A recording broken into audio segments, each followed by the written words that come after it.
pack your Raid, your Scorpion anti-venom, and never eat at Ellen's Cafe. We're taking a motorhome to Albany through Damnation Alley. This is Stinker Madness. Stinker Madness. Stinker Madness. Stinker Madness. We got the Stinker Madness. Woohoo! Stinker Madness! It's Sam and Jackie and Justin. Yay! And Damnation Alley. Damnation Alley. J. Michael Vincent.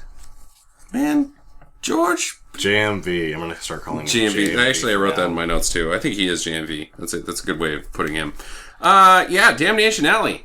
Post-apocalyptic, crazy business, sort of.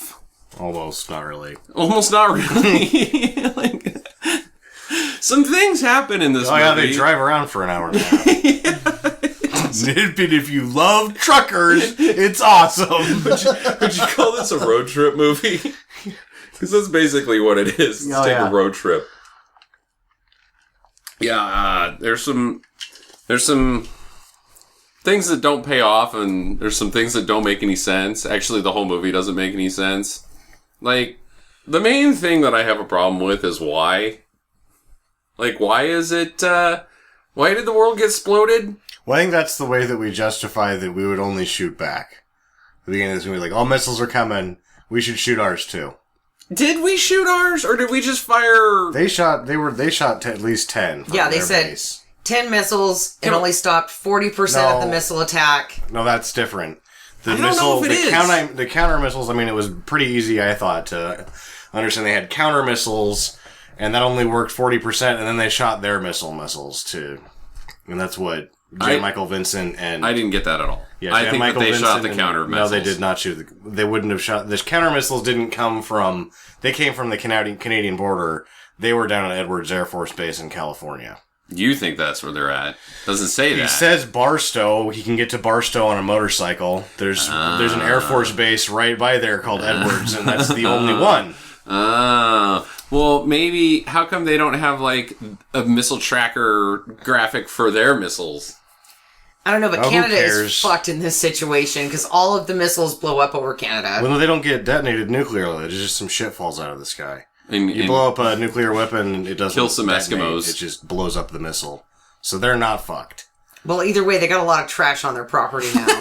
That's, yeah, which all of Canada is covered in missile trash. 40% of the original missile volume in trash now. That's right. Canada's like, you sons of bitches, who's going to clean this up? Well, they show the graphic. I should have wrote down the cities, but they say, like, pretty much the entire eastern seaboard gets exploded. They just started naming off major cities. Denver gets Portland, exploded. I didn't see anything... St. Louis, but I didn't see anything about anything in California getting exploded. No. Seemed like California wasn't one of the explosion areas, but you warp into the future, and it's pretty crappy in California. Yeah. Pretty crappy where they're at. Like, it's not really the California desert. It's more of a desert where all there is sand. That's it. Does nuclear fallout create sand? I guess. Huh. Well, it sort of tilted the axis, so it changed the weather patterns, which is why they had, 15 minutes of fucked up psychedelic sky stuff, like, right after all the bombs went off, and I was like, what is going on? This was so terrible. Well, I think that the atmosphere is actually very pretty. So did you Some think of it is, yeah. that the atmosphere, the post-production work that they did made the sky look better so much as it made the rest of the film look worse? Oh, yeah. You couldn't see what was going on. Like, all the shots get, like, kind of underexposed and screwed up from it. Mm-hmm. Like, you can't really... When they're outside, you can't see what's going on. Everybody has blue glowing hair. Yeah. Which, I don't know, which is just a byproduct of the matting process. Yeah. So, yeah, but the weather's not really that bad for the most part. Like, they go outside and they're dinking around. He's riding around on his motorcycle and having a good time and showboating and picking up dolls. Mannequins. So, it seems like it's a better place because the sky's now pretty and they can still just fuck off and not do anything. Really. That's kind of... it wasn't the worst apocalyptic... post-apocalyptic. movie thing that I've ever seen. It was like, people weren't dressed in rags with sticks for swords and shit like that. I don't know. The guys at Ellen's Cafe look pretty shitty. Yeah, they were pretty shitty. Yeah, but they still had regular clothes on. Do you mean, wait, those were their regular clothes? Yeah, dude. You can tell they were all hillbilly redneck motherfuckers. This is what they were wearing before the bombs fell? Yeah, they were like, this is my best shirt. They were on their way to church. That's right. And then they were going to have breakfast at Ellen's, and then the bomb went off, and they were like, fuck it, we're not going to church now. Well, if we're going to hang out anywhere, it might as well be Ellen's Cafe. That's right. We're here all the time anyways. And none of us like lollipops. Yeah. Because there's still some of those left. After 2 years, those things have got to be kind of curmudgeony. Curmudgeony? I would think that would be the one thing that would do okay. Twinkies and lollipops? Lollipops. Yeah, lollipops are probably pretty hard to nuke. Anyways, so the 123rd Strategic Missile Wing guys are down there. They shoot back, according to Sam. I'm still not getting that at all. The world blows up. Sky gets pretty. You forgot a very key plot element. That George Papard doesn't like JMV. No, they don't. He doesn't like him. It seems like JMV is fine with George Papard, but I think he is just getting by day to day. Like, this is what I have to do. I sign up to the Air Force. I have to deal with bullshit. I'm dealing with bullshit. And Papard's like, I don't like the cut of your jib. And that's it. Yeah, he tells him, I'm replacing you. I'm getting a roster. And it seems like JMV does his job just fine. Yeah. He pushes buttons and repeats commands back very, very efficiently. Yeah, and thank God he remembered his keys at work that day. Ooh, yeah. Like, he didn't leave his keys at home the day that the missiles all went off. He's like, I can't open the lock. How is secret instructions because I forgot my keys. My wife's bringing them. I think the movie should have been the JMV showed up to work the next day with a hangover and was just a worthless turd, and his sole job was preventing World War III and the explosion of the Earth. And because he was all hungover and still drunk, he pushed the wrong button and didn't prevent it. Then Papard would have something to not like him for. But really, he just seems like, oh, yes. You know what? I tend to agree with Papard. I think he's an asshole. What does he do? Well, he just looks like an asshole. He does look like an asshole. And then he fucking hot dogs it all over the place with his motorcycle. Wouldn't you? And kicks a scorpion. Which is, I think, one of my biggest problems with this movie, is that it starts out pretty hot. Like, a guy's riding around on a motorcycle, kicking scorpions. And they're not even giant scorpions, they're like dog-sized scorpions. Yeah.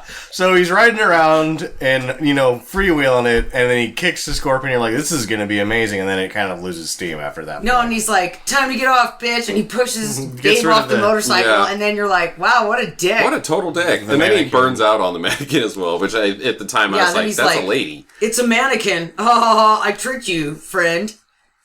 Black friend. So I like that he's not enlisted anymore, but he still gets an M16. Mm-hmm. Oh, yeah, they still have a hut on the base. So you're not going to be in the military anymore. Okay, you can have that hut over there. Let's break this down a little bit. The world's blown up. It's 2 years later is what we're to, I think, because at some point somebody says it's 2 years or something. I don't remember how many years it said, but it just said that, like, after blah, blah, blah, people are starting to try to repopulate, and then these guys are too. And then the movie kind of starts. So why did he go to town? I'm to infer that gas is not common in you can exploded Earth. You can drive a Landmaster to Albany on a single tank. New York. They have to stop and get gas in Salt Lake, but they don't. I think you probably get some gas. They tried to get gas. I think they get some gas because he's in there getting gas for a while before Paul Winfield decides to token. Before he gets eaten by the... He's like, oh, I have perfect evidence that people died in those cars, but I think it would be a good place for me to hide. Yeah. When the killer scorpion... Which we're glossing over a lot of stuff. I assume that the Landmaster gets about 2 gallons to the mile. Yeah, pretty much. Pretty much. That thing cannot be fuel efficient. So they're using all the gas. Because even when in the movie, they asked the one guy, asked the second dead guy.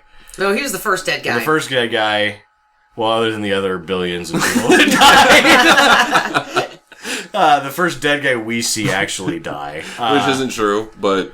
No, we see those because the bunkers get blown up. The bunkers get blown up, and the guy that causes the explosion from jerking off to a feverish climax, and then I jerked off so hard I have to smoke a cigarette, and it passes me out from my furious jerk. That's right. In the explosives room. Yeah. This is a public service announcement for you two that you guys probably weren't aware of, that if you jerk off really hard to some schmut, and then you're smoking, you don't smoke in bed, and then just let it fall on your nudie magazine, or you will be exploded. I wrote public down... service announcement. They're doing the world a favor with this movie. That you can't do jerk ciggies. Like, you have to... like, there's special moments, and you can't have a cigarette unless you actually have sex. If you have a cigarette after jerking off, you're cheating only yourself. Maybe... That's right, and then that other person won't be there to save you when you drop your cigarette on the nudie magazine. You should either guard the explosives or jerk off, but not both. A lot of things to learn in that. The more you know commercial, just in that 30-second movie trip. Anyways, I want to go back to JMV on the motorcycle going into town and picking up a mannequin.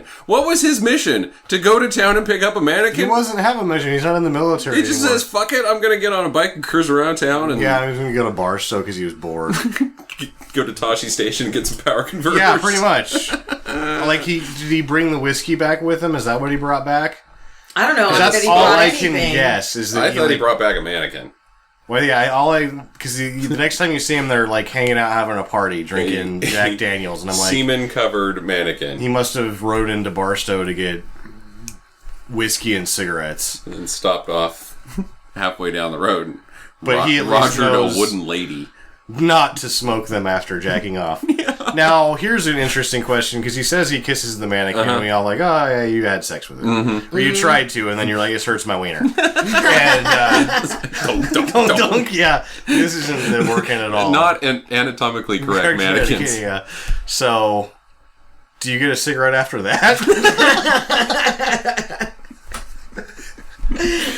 I don't know. Why not? Why not? Depends. If there's no nudie magazine around, then it's okay according to this public service announcement that we heard of.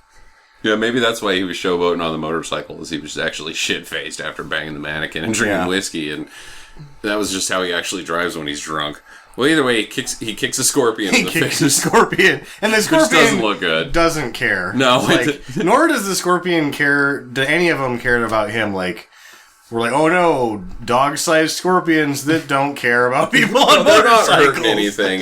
But there's like a shitload of them for some reason, just like... In that one scene, just all of a sudden, groups of two. Yeah, just all of a sudden, they're everywhere.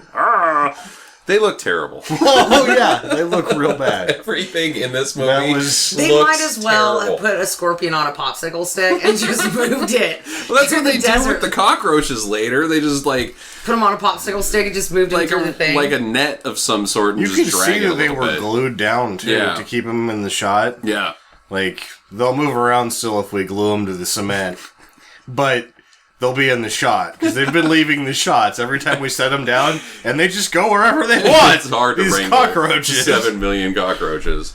Goddamn cockroaches! It's like they have a union or something. Have either of you seen a major Hollywood studio release a movie that looks this bad ever? And think it's going to be the thing. The thing that is in Star Wars. I can't think of a single movie that looks worse from a major Hollywood studio. No, it looks terrible. It looks terrible. The effects are so bad. They're like, the sky needs to be orange in this scene. Put on the orange lens, Bob. The hurricane looks terrible. Fox isn't a major studio in 1977. It's a redheaded stepchild of Hollywood. It's not exactly Magnet. No, but they're not Paramount or MGM. No. Or Warner. They're down the street doing silly movies. They're off Star Wars. Which they still are like, oh, we should have done better on Star Wars. We have a studio. Should have been Damnation Alley. I really like that movie. So why did they have to go to Albany, New York? No, I don't know. He said that's the that didn't get a missile destruct. No, they didn't get. Yeah, they didn't get a signal. That was his quote unquote. It's the only place where we didn't get a signal. Wouldn't you want a signal? Like maybe the signal was Morse code, or we got blown up. Yeah, it's the blown up signal. Ding! We've set up everything to Send a signal if it gets blown up, and everywhere except here is sent the blown up signal. That's the post-apocalyptic protocol, is instead of the people that are alive getting on the radio, all the dead people are sending out more dead pings. The absence of people on the radio sends out the, didn't make it. You check your Twitter account, and it's just, I'm dead, I'm dead. Oh, well, the one guy that didn't say I'm dead, we're going to go find him. Dumb. But he just forgot his password to Twitter. Yeah. Yeah. Why is there the Landmaster? I couldn't tell, because it seems like they were building the Landmaster. I don't think that they were.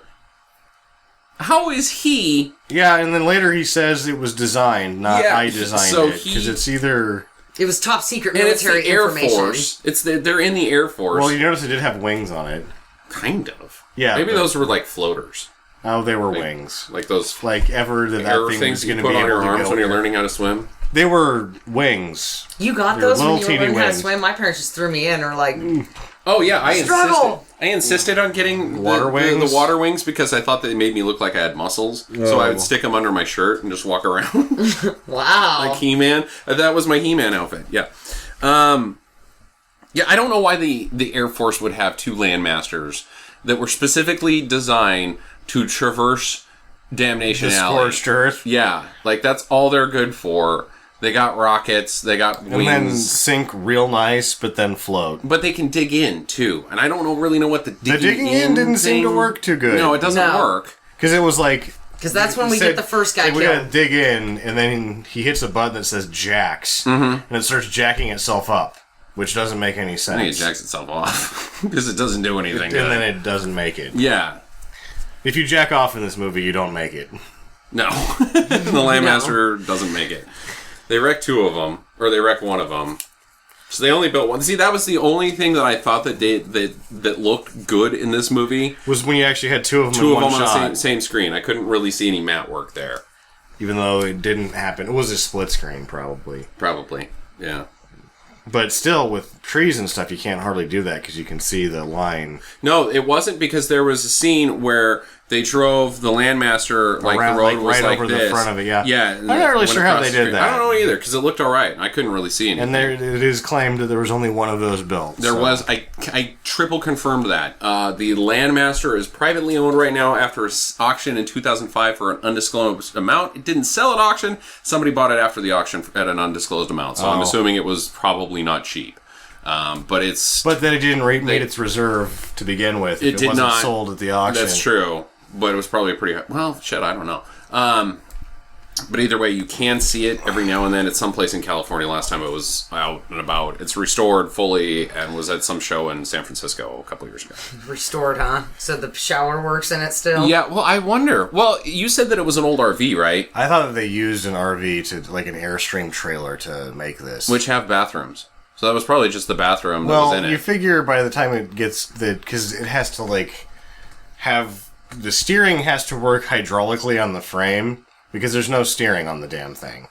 The wheels can't turn because there's two of them up front, and it has a breech in the middle. So all I can assume is that breech in the middle is for pistons to actually make the vehicle move the front away from the back so that it can actually turn. Yeah.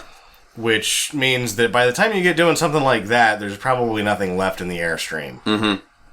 Yeah, I'd be really curious to see how the Landmaster actually functions, but not curious enough.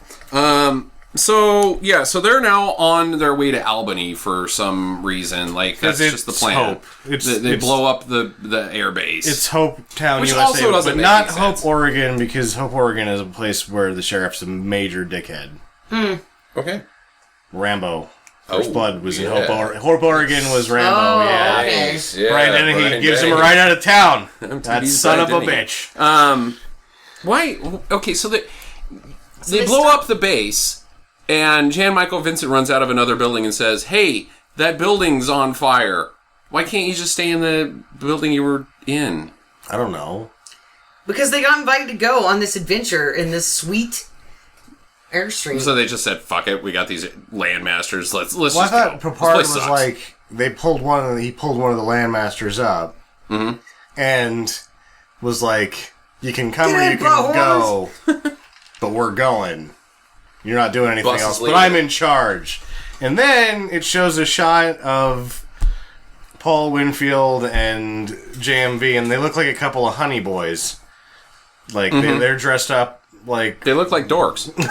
Yeah. And, like, oh, they're honey boys. And then all of a sudden you have Papard go, I'm splitting you up, and you're going with the other guy, and JMV, you're coming with me. And that's what I'm thinking, that there's going to be some post-apocalyptic man-on-man, I'm a topper, you're a bottom love. Because he splits up the honey boys. Right, absolutely. That, I guess, that technically military protocol would dictate that someone in charge should be in charge of each vehicle, but at that point, he's just kind of Paul going Winfield's on his... big thing? What was it he painted? No. What movie was he in that was the big... Well, he was Martin Luther King Jr. in the he was some action movie. Wasn't he in... was he in Alien? I don't know. I remember him getting blown up or melted or something like that. Yeah, he has a real bad death in a movie, and I can't remember what it is. It's not this one. I think he has a bad death in this one. Well, no, I mean, like... It's no picnic. It was silly, though. Like, you actually feel for him in the movie that I'm thinking of. No, I didn't. I remember him getting blown up, and it was silly in some other movie. But anyways, moving on. So they take the two Landmasters. Is he in Platoon? Does he die horribly? No, in it's a B movie. It's a B movie that he gets exploded in. So they go to Albany, or they're on their way to Albany. The first problem that they run into is... Let's just call it what it is. It's a Sharknado. And, but it's like 18 tornadoes all over the place. That's like, okay, oh gee, this is stupid. This movie is dumb. Driving around the tornadoes. So they're in Edwards Air Force Base. Yeah. They hit some tornadoes, and then they end up in Las Vegas, like not very long after that. So there's tornadoes all over California now. Yeah, well, Edwards is inland from the coastline pretty good. Are there tornadoes in California? No, but the world has been tilted on its axis. All bets are off. Yeah. That's true. Well, now, so there's 18 tornadoes that they have to face. Jan Michael Vincent's plan is to just drive through them because he's an Papard's asshole. asleep. He's snoozing in the back. He's sleeping through 18 tornadoes. He didn't really sound sleeper. Well, it's probably just... That hunk of shit probably just makes so much noise, be it in a storm or not. It sounds about the same. Yeah. I'm passing out either way. So the other Landmaster's plan is to dig in, like we said. They dig in, doesn't work. They get like not even 2 minutes into the storm. They get flipped all over the place. Thomas Lennon dies, because that's who the other guy looked like. Looked like Thomas Lennon from Reno 911. And he dies because he's got some blood on his neck. I guess he gets a broken neck. I don't really know. Yeah, like dies. He just dies. Fell down, dies. They broke his nose and he didn't want to be horribly disfigured, so he just ended it all when no one was looking. Just held his breath for a really long time. Paul Winfield then has to... He scuffs his knee really bad. Yeah, well, that was the other stupid thing. They decided Jan Michael Vincent gets through. Like, yeah, that's how you do it, is you drive right through it, because I'm the man. But then immediately they turn around and go back. Like, we just made it through. 4 seconds later, we're going back in, because now we got to find Paul Winfield and the other Landmaster. Who then is out of radio range. They can't get any radio to work, but he shoots a missile right in front of him. Right in front of him. I'm over here, and he's about 60 feet away, so these are not good radios. No, but they can reach Albany. Well, that was good weather. Signals from... You notice it just sort of came on, too, because it was probably on the fritz the whole time. Yeah. So, they pick up Paul Winfield, who's got a bruised shin. He's bleeding, but at the same time, he's like, I'll be fine, and then he's walking with barely a limp. Yeah, never comes back to play. But they ripped his pants real nice. Oh, yeah. Yeah, he does have the ripped pants for the rest of it. His sweet post-Memorial Day... Or is it Labor Day? I don't remember. Labor Day. I don't know either. So then they stop off in Vegas for some good times. Because why? They just decided to have, hey, we're here. Because they're idiots. And, did anybody else notice that the only hotel you could see in that entire shot, even when they did the panoramic view, was the Circus. And I was like, oh, so I guess we're going to Circus. And then, like, 2 seconds later, whoa, this is Circus. Let's go in there. It's the smallest casino floor ever in Las Vegas. But that was a big deal in 1976 or 70. When they shot this was probably 75. Isn't that like right around when that got built? Circus Circus? Yeah. Maybe. Probably. You think Circus Circus paid for that? Well, it was just it was the new thing. Promotion in one of the worst movies ever made. Nice work. Yeah, it didn't pan out for him. Well, there was some other products that were, I thought, put in there that you're like, oh, did you want to be in this movie? You know what really pissed me off about the Circus Circus, though, is that, like, they started playing the slot machines and all of a sudden they put in this dubbed, like, people having fun. And the casino sound effects. Yeah, like, the casino is coming back alive, and I'm like, no, it's just 3 guys and a bucket of quarters. Non-diegetic audience or atmosphere sounds. Yeah, it was just weird. It didn't fit with the whole movie at all. Well, but other stuff fits with this movie. Oh, absolutely. Yeah, giant scorpions and the implied rape.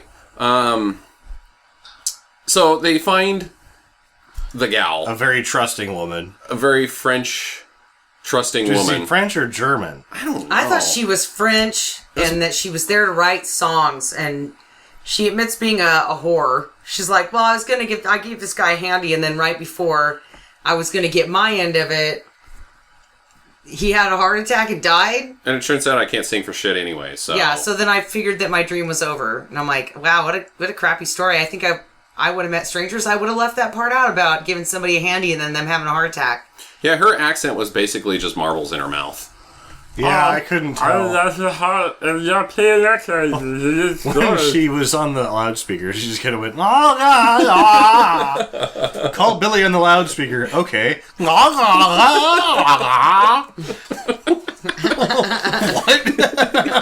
He comes right. Okay. That's the official, here I am. That's the official Billy call. So she decides to hop in the van with them because... That's the good thing to do. 3 men are never rapists in post-apocalyptic Well, she America. runs up and just starts hugging him like, this is going to not work out for you. And then well, obviously she plays it fast and loose. She's... Paul Winfield's like, oh, she knows the Colonel. But she doesn't. I don't know how that And then she mauls the next guy, and then she gets to the last white guy, and she's like, nope, fuck you. Yeah. JMV. He's like, come on, baby. He looks like an asshole. Leaving me with a semi. I just got done humping a mannequin. Time to hump you like a dog does. Just latch onto your leg and just shake violently until I'm done. Well, that's probably what's good for on her end, is that after 2 years of him just kind of ramming his penis into the side of a mannequin, he might have forgot how to actually do it, and he just kind of pokes her with his wiener for about 3 minutes and then falls over. Time for a smoke. You got any Jack Daniels? Did you notice the incredible amount of post-apocalyptic cigarettes in this movie? Yeah, everybody always has cigarettes. And that's not even a problem. They never run out of cigarettes, ever, which is going to be the very first thing that goes. People are killing each other over the last bit of Marlboros, but these guys are just like, smoke them if you got them. I'm just saying, if I was real paranoid about the end of the world, I would go out. US... You guys are talking over each other. Jackie goes first. Yeah, I started first, dick. So, I was just going to say, if there was ever, like, you know what, we're probably going to blow up tomorrow. To the store, buy every pack of Marlboros I can find. Absolutely. That unquestionable, you know something bad's going to happen. The zombies are... You hear a report, zombies are coming. You head straight to the smoke shop and get all of them. Yeah, get all of the liquor and the cigarettes you can. The liquor, not so... I mean, you can carry a lot more cigarettes, and they have a much more higher value in a post-apocalyptic world than liquor does. Because you can make liquor on your own. As Sam showed us. You cannot make cigarettes on your own. The tobacco fields have burned down. There's not going to be any more cigarettes. There will always be more liquor. And then if some tramp in the woods was like, hey, you guys have any extra smokes? I'd be like, no. Go fuck yourself, tramp in the woods. And then you would eat her. That's right. I'd stone her to death over a pack of Marlboros. Right, and then eat her because it's a post-apocalyptic world. That's what you got to do. Yeah, the deer are too fast for me. Yeah. What were you saying, Sam? Oh, just that I thought that the military, up until a certain point, had a lot of cigarettes. Because they were giving them out in World War I, too. Oh, that's true. Zing, zing, zing. Vietnam, here's cigarettes. So if they were Air Force guys in the 70s, they should have had a lot of cigarettes. Mm-hmm. I assume. Yeah. Yeah, they play poker with their cigarettes. Those are bets. Because that's what they got. Yeah. Did you hear about the, this is going to be a segue, but did you hear about the prison infiltration via robotic helicopter? Remote-controlled robotic helicopter? No, I haven't. Well, the guys in prison are always smoking, right? They get cigarettes somehow. The guards, the laundry guys, whatever. They always have cigarettes, and it never gets explained to me. But apparently, somebody took a remote-control helicopter and packed it full of cell phones and weed, and then tried to fly it into in over the prison walls and crashed it up real nice. Oh, duh!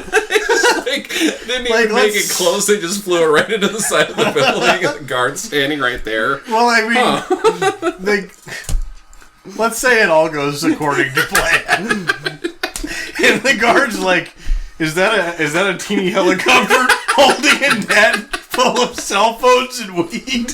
Yes, Charles, I believe that is. We should do something about that. Let's go get that. That looks awesome. Never would have worked. Dumb criminals are so stupid sometimes. I swear to God. Maybe just people are stupid, but it seems like they're always really dumb criminals. But those things don't have like a big range, right? No. To be able to control them. So some jackass out in his car in the parking lot. I can't even get them 6 feet off the ground without running them into something. Like your own face. Helicoptered.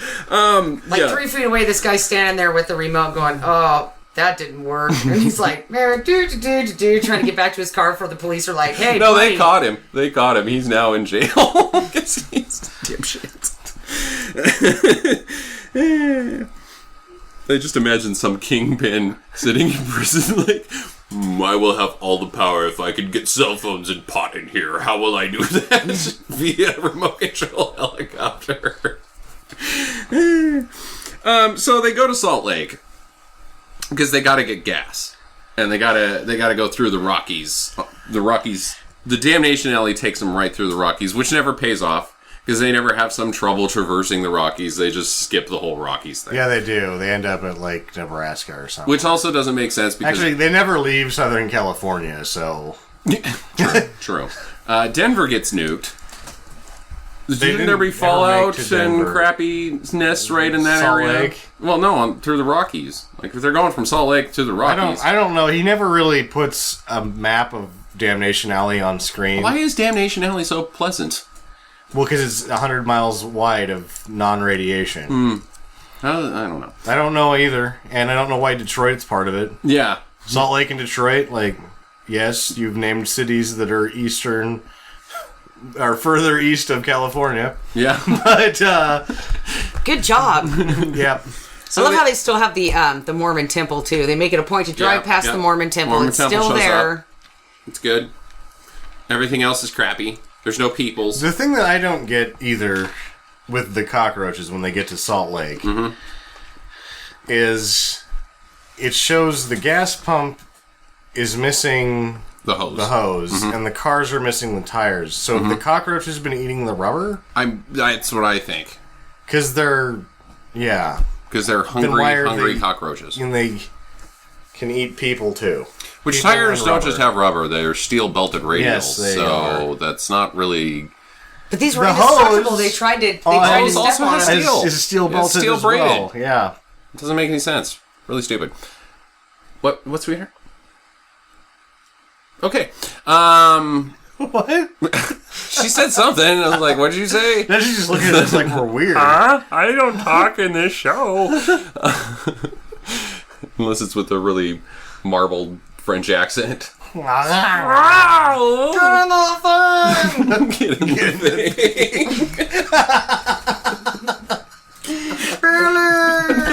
in the thing.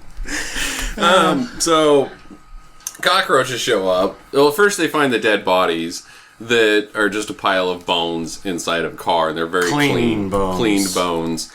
And the nicest bones you've ever seen. Yeah, they were super, super nice bones. Hey guys, look at this.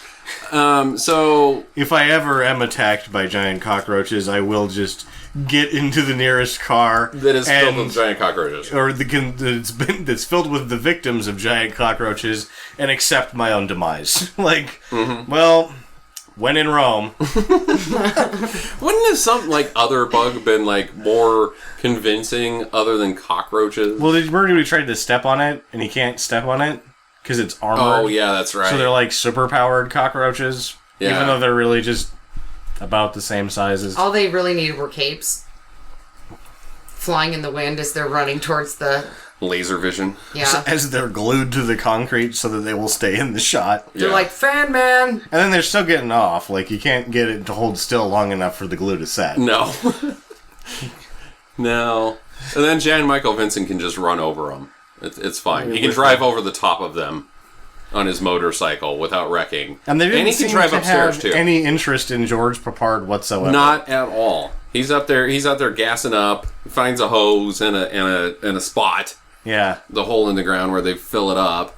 So he makes the token black guy stick his hand down there. Yeah, who pulls his arm out and it's filled with cockroaches. Right. They've latched on. Yeah. They're eating him. So they barely get any gas.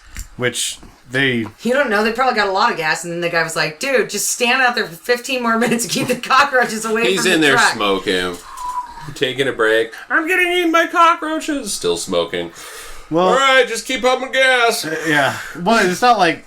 Gotta make it over the Rockies. Paul Winfield does anything to, like, have George Papard help him. He doesn't say, help me. He doesn't go the 3 feet to the back door of the Landmaster and be like, look at me. I'm covered in cockroaches that are eating me. No, he gets into somebody's car and closes the door. On top and of accepts his own death. Yeah, on top of other people's skeletons. On top of other people's skeletons. Is like, not you even know a comfortable place to get eaten by cockroaches. I think I'm just gonna go die like these people did. This is the way to do it, as I understand it. You do it inside of a car. Well, then Papard can come out and look.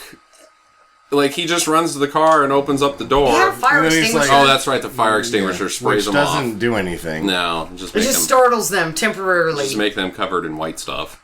And then he kind of looks in the car like, eee. He makes an icky face, and then he was like, well, I should go now. It's a little icky. You're fucked. Yeah, like, you might just not be passed out from the pain of the cockroach bites, but... And then he like, really delicately closes the door. Like, I don't want to damage the door or bother him dying. I don't want to disturb this. Yeah. Just go now on my merry way. Well, Jan Michael Vincent and Marblemouth are riding around inside the casino still. They went into Gregory's. Yeah, Gregory's. Like, let's go to a high-end department store. He's now showboating again. Yeah, what were they on duty to get? What were they picking up? Everything that they don't sell at Gregory's. Yeah, he's supposed to be getting food and shit, and he's like, let's go to Gregory's and see if we can't find you a new bikini, madam. So that I can jam my wiener against your knee a couple of times and then fall over in ecstasy.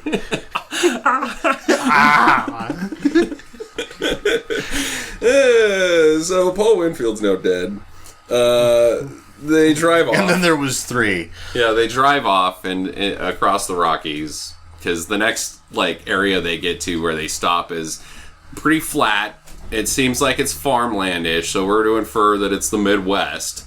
I'm guessing. And they find a house to check out because they've never passed another house ever their whole time driving. Let's check out this house. Well, yeah, like he can see, he's like, check this out. Like he sees the kid inside there, and it's like, how do you do that? With his, I thought it was going to turn into a little bit of The Hills Have Eyes at this point.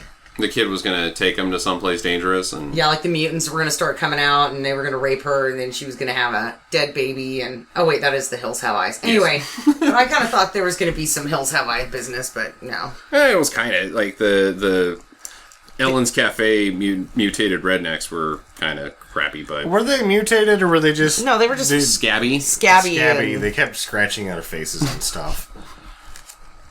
What takes them to ecstasy is face scratching. They just got tired of having to wrap their head up in a towel when they walk through the sandstorm, so they just let it blow their skin off. Screw it. He just got done doing a dermatology treatment.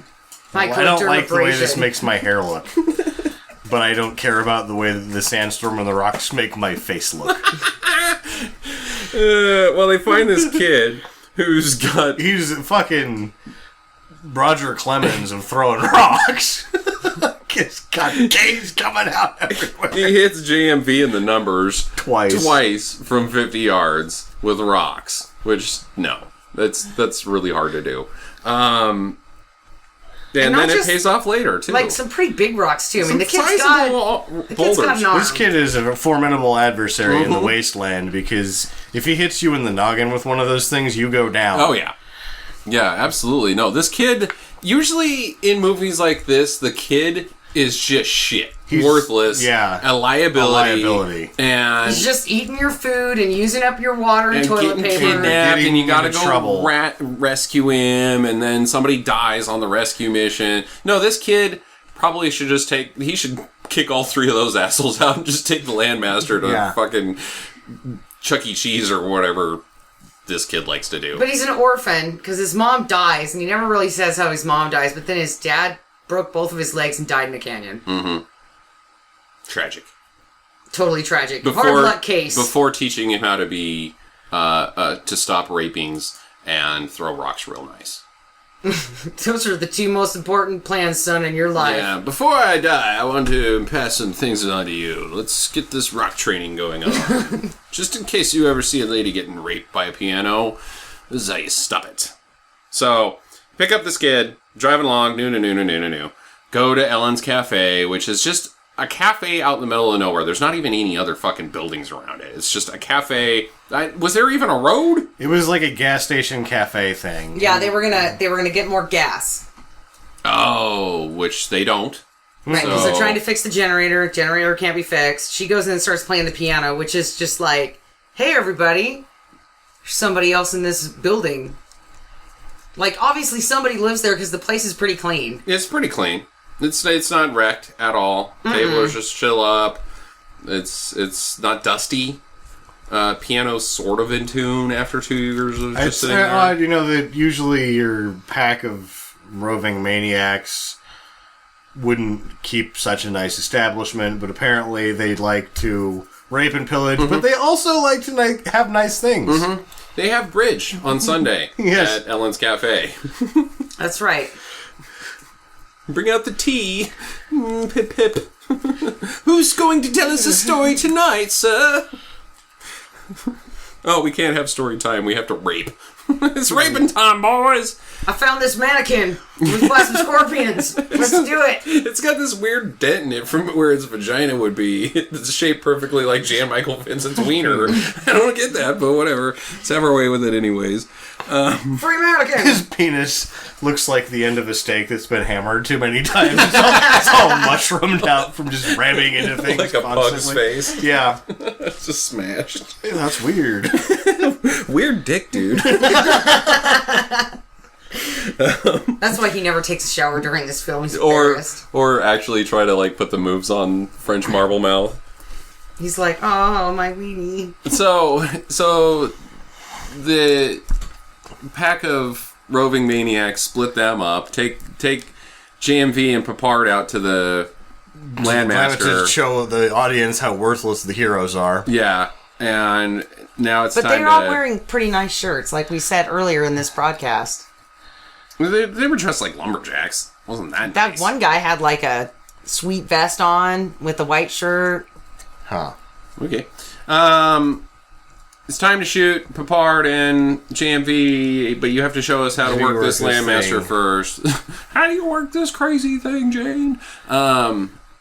Then the kid is like, fuck you guys, you can't catch me, jumps out the window. He just wants lollipops. Comes back in, says, hey, I would just want a lollipop, and the guy's like, oh, okay, I'll stop mid-rape and go over and get you one, as long as you get the hell out of here.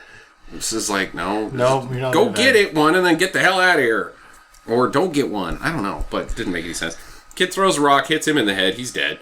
He's not dead because he's moaning when the other guy comes back. Oh, well, yeah. he's unhappy. He took like a 4-pound rock to the noggin. I think that we all would be about as happy as him. Concussed and bleeding on the ground.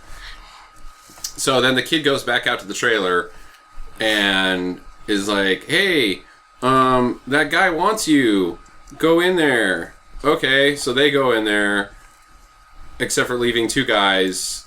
JMV pulls a gun, shoots two of them in the face. The kid gives JMV the gun.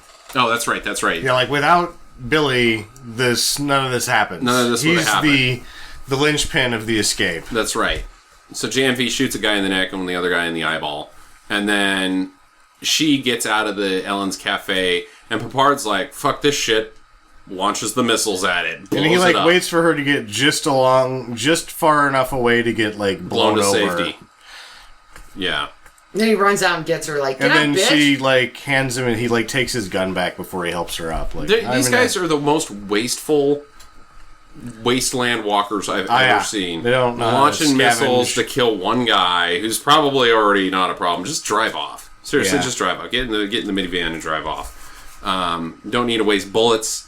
If lesson 1 of the Wasteland listeners, don't waste anything.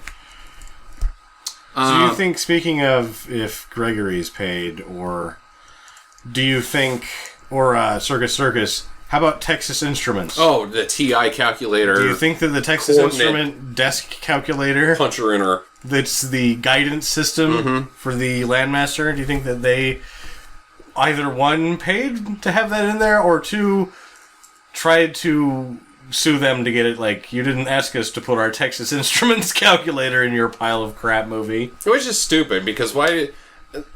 It's obviously a calculator. We're in Albany. We're in California. We're going to Albany. It's that away. And just start driving that way. Well, no, but their Damnation Alley is a harsh route to navigate. So... You put in the coordinates into the Texas Instrument calculator coordination. 3, 6, 5, 7, 8 plus 4, 2, 1 equals you paid divide. No, I don't know. He just started hitting buttons, but he was hitting divide and equals and things that. So then why have a steering wheel? If they're just driving. Well, no, it just tells you where to go. Yeah, the guidance system, not the driving system. It doesn't. So let me guess, Justin, that's why you keep having accidents when you use your GPS? Yeah. Okay, car, take me. Because you haven't been using the calculator when you're driving. So they blow up the diner. They get to Detroit. Got to stop for some parts. At a junkyard. Because it's made out of truck parts. It could be... He's like, it's made out of truck parts. Any semi could work. And then he takes the rear axle off of a Jeep. From what I know about semis, is they are all compatible with each other's parts. You can just pull the engine out from one and put it in the other. Or just take the minor gear off of a Jeep. Because that's what he took. Right. Was the minor gear off of a Jeep. It's just this one bit, and it's going to plug and play. It's just like a computer. But why? Because is anything broke? Nothing's broke. It doesn't seem like it. Landmaster's doing fine. Anything. No.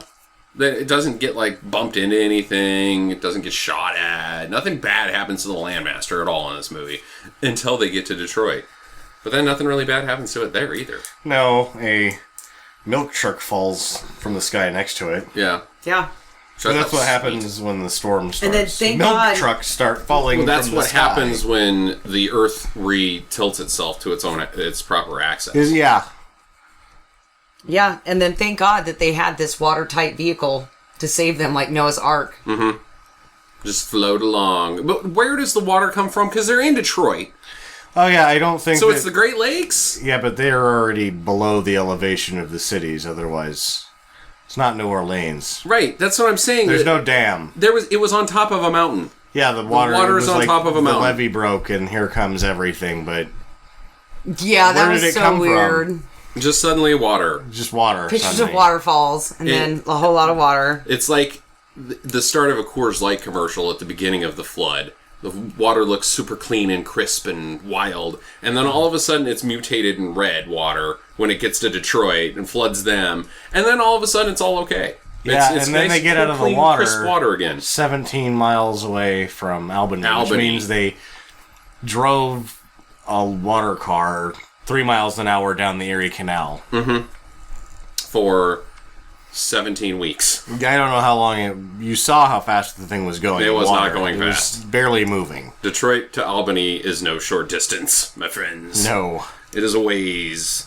So, they're floating along in their Noah's Ark bullshit machine, and at no point do any of these people eat food. Ever. Yeah, no, Billy eats food. A sucker. No, she makes got a him plate food of when they biscuits first and talk him gravy. into going with. Oh. I don't know what it is. It's like slop. Beef and biscuits.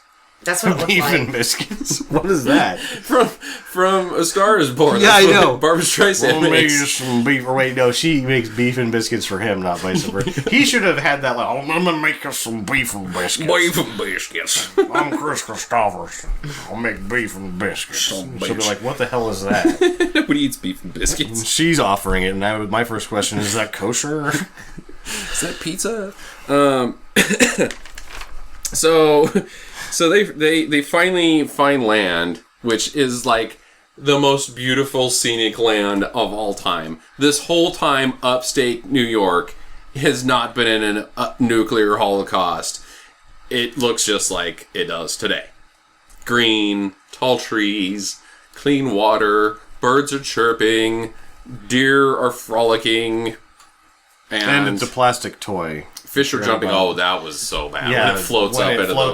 when it resubmerges or not emerges from the water disaster, it's a plastic toy. It looks pretty shitty. Yeah, they couldn't even make a metal model. It had to be plastic. It was a floating turd. Yeah, it was a floating turd with turds inside of it, posing as people. So they're on the island or on the shores of the fresh shores of New York, and they pull out their super powered radio all of a sudden that they have, and they get a signal from some lady that says, "Oh, we're here. Talk to us." And so they do. And then Jan Michael Vincent's like, "Fuck it, I'm out of here. Let's go, Billy. You're not even wearing a shirt. Let's go." 17 miles is no small jaunt on a motorcycle. It made it seem like it was just right around Right over the corner. there. Yeah, it's just right over there. And then there's like 50 people there.